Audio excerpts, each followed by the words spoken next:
Hebreos capítulo 10, verso 35 y 36 dice de la siguiente manera: No perdáis pues vuestra confianza, que tiene grande galardón, porque os es necesaria la paciencia para que, habiendo hecho la voluntad de Dios, obtengáis la promesa. En la Nueva Versión Internacional dice de la siguiente manera: Así que no abandonen su confianza, la cual ha de ser grandemente recompensada. Ustedes necesitan perseverar para que, después de haber cumplido la voluntad de Dios, reciban lo que Él ha prometido. Y considero esa versión de la Nueva Versión Internacional porque hay una palabra que capta mi atención en la mañana de hoy, y es la que quisiera darle énfasis en esta reflexión de este día, y es a la palabra perseverar. Cuando tratamos de entender de manera sencilla lo que significa la palabra perseverar, la perseverancia es considerada como una virtud que nos acerca a nuestros objetivos.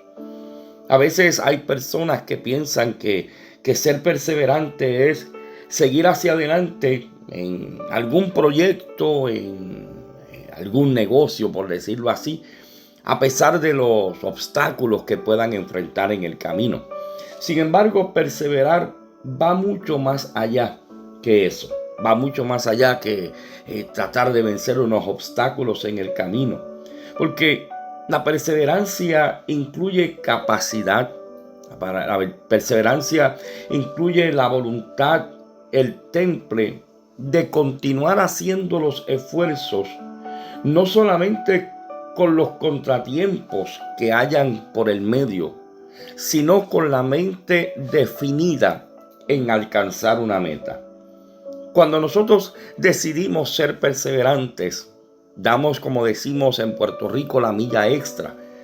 Nos sobreponemos al cansancio, a los contratiempos, a la frustración que podamos experimentar en el momento, porque reconocemos que aún en medio de esos obstáculos que puedan enfrentar nuestra vida, nuestros esfuerzos nunca serán en vano. Inclusive para aquellos que servimos al Señor, abrazamos el texto bíblico que dice que nuestro trabajo en el Señor no es en vano. Por más sencillo que pueda parecer, por más insignificante que otros lo puedan ver, nada de lo que tú y yo hacemos para el Señor es insignificante. Al contrario, para Dios tiene mucho valor, y a la misma vez Dios promete que dará recompensa. ¿Cuánto tiempo llevamos sirviéndole al Señor? Sé que todos los que estamos aquí escuchando en esta mañana, todos hemos tenido diferentes fechas desde que nos convertimos al Señor. Yo, a la edad que tengo, como he dicho en otras ocasiones, tengo 55 años. Y aunque fui nacido y criado en el Evangelio, no fue hasta los 12 años aproximadamente que tomé la decisión personal y voluntaria de servirle al Señor. Siempre hago esa salvedad de voluntaria porque a veces uno se ha encontrado en el camino con personas que piensan que uno está en el Evangelio o predica porque a uno le lavaron el cerebro, o porque mi papá era pastor o era predicador. No, yo le sirvo al Señor porque la enseñanza que ellos me inculcaron me enseñó y aprendí que la vida del ser humano no está completa si Dios no está en ella. Y que cuando la Biblia dice que todo el que confiese que Jesucristo es el Señor será salvo, significa a todo el mundo. El hecho de que yo haya nacido en un hogar cristiano y haya nacido de padres creyentes y con ministerio no me garantizaba a mí el cielo. Yo tenía que tener una experiencia personal con el Señor, y esa experiencia la tuve a los 12 años de edad. Sin embargo, cuando uno comienza a servirle al Señor, siempre habrá alguna preocupación, e inclusive a lo largo de los años, siempre cuando amamos de verdad las cosas del Señor, nos preocupamos en cómo tratar de hacer lo mejor para agradar al Señor, en cómo tratar de esforzarnos para vivir una vida que agrade al Señor, entendiendo que el mundo nada tiene que ofrecer. entendiendo que las cosas que se ven, como dice la palabra del Señor, son temporales, pero las que no se ven, aquellas que el Señor nos ha prometido en su palabra y que abrazamos por fe, no las hemos visto, pero la abrazamos por fe. Ahí la dice que esas cosas que no se ven son eternas. Así que en nuestro esfuerzo diario y constante hemos entendido que no vale la pena para nada en el mundo poner la mano en el arado y luego mirar hacia atrás. Que no vale la pena por cualquier situación, circunstancia que podamos enfrentar en nuestra vida, quitar la mirada del Señor. Porque nadie puede darnos lo que Dios nos ha dado y lo que todavía Él promete para nosotros. Hay unas advertencias que Dios nos ha hecho a la hora de servirle a Él. Y es que el Señor quiere que nosotros mantengamos nuestra mirada puesta en Él. Que entendamos que debemos vivir para Él. Que debemos agradarle a Él. Que lo que nosotros tenemos es por gracia, por misericordia. Y no debemos abusar de esa misericordia, de esa gracia que Dios ha tenido para con nosotros.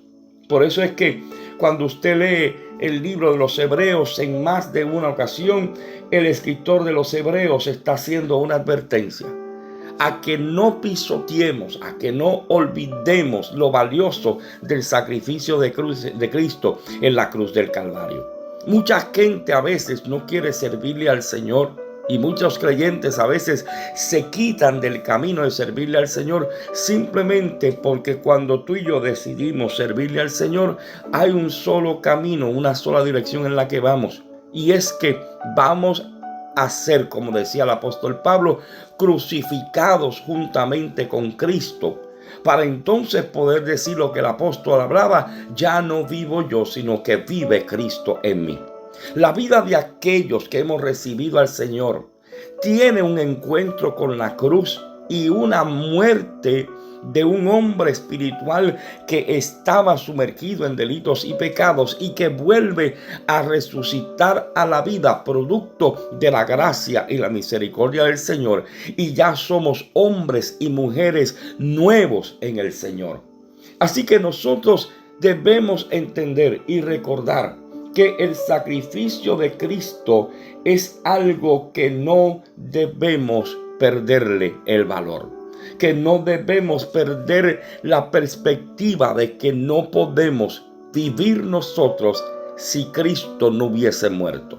No viviríamos nosotros una vida plena, porque aun cuando estamos en este planeta Tierra y aun cuando enfrentamos diferentes situaciones, vivimos una vida plena porque la vivimos en el Señor.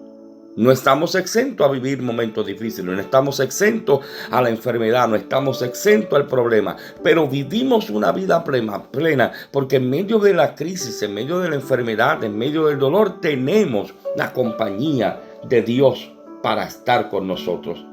Hemos aprendido a depositar nuestra fe en el Señor y esa fe que hemos depositado en Él es la que permite que se cumpla lo que el apóstol Pablo decía un día cuando hablaba de que cuando vivimos en el Espíritu de Dios da testimonio a nuestro espíritu de que somos hijos de Dios. Por eso es que el propósito de Dios para la vida tuya y la vida mía es lo que el apóstol Pablo escribía en la carta a los Tesalonicenses en el primer libro, capítulo número 5, cuando decía en los versos 23 al 24, que Dios mismo, el Dios de paz, los santifique por completo y conserve todo su ser, espíritu y alma y cuerpo, irreprochable para la venida de nuestro Señor Jesucristo. El que los llama es fiel y así lo hará. Así que hemos recibido esa salvación inmerecida. Hemos recibido esa salvación por gracia. Y Dios espera que nosotros nos mantengamos fieles y perseverantes en el Señor. Fíjate que hay una advertencia de Dios que es peligroso poner la mano en el arado y luego mirar atrás.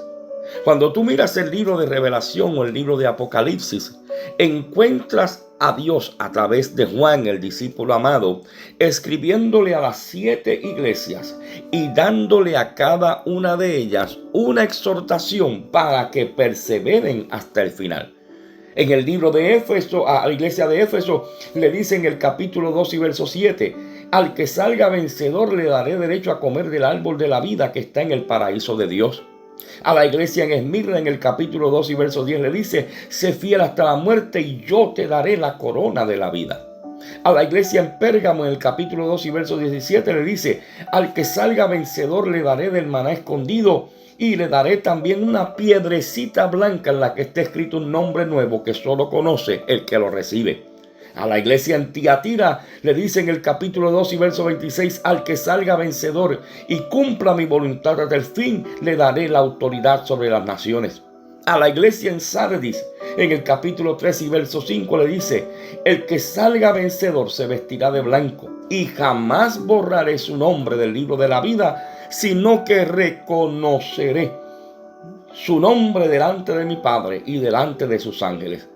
A la iglesia de Filadelfia en el capítulo 3 y verso 11 y 12 dice, vengo pronto, aférrate o retén lo que tienes para que nadie te quite la corona. Y al que salga vencedor lo haré columna del templo de mi Dios y ya no saldrá jamás de allí.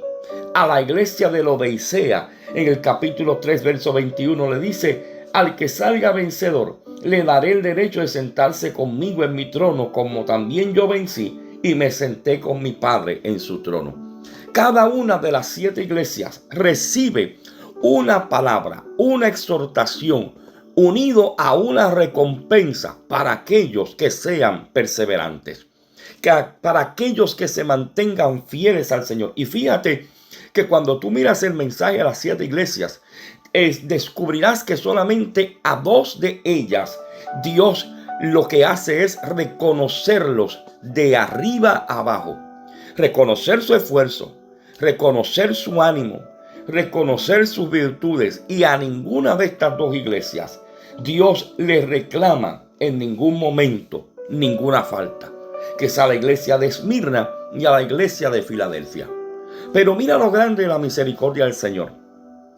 Cuando tú miras el momento donde Dios le habla a Éfeso, a Pérgamo, a Tiatira, a Sardis, a Laodicea, cuando Dios le recrimina todos sus defectos, sus errores, dándole la oportunidad de que los arreglen, de que los puedan enmendar, mira qué interesante es la misericordia de Dios, que Dios le está diciendo, si en medio de lo que ustedes están haciendo, ustedes lo corrigen y se arreglan, yo tengo una recompensa para aquellos que son fieles para conmigo. Una cosa usted y yo debemos entender, que Dios nos salvó por gracia y por misericordia, pero eso no significa que salvo siempre salvo. Hay una salvación que cuidar, hay una salvación que velar por ella. La Biblia dice que velemos y cuidemos esta salvación con temor y temblor. La Biblia dice que nuestro adversario el diablo anda como león rugiente buscando a quien devorar. Porque el deseo de Satanás es robarte a ti y a mí lo que Dios nos ha dado.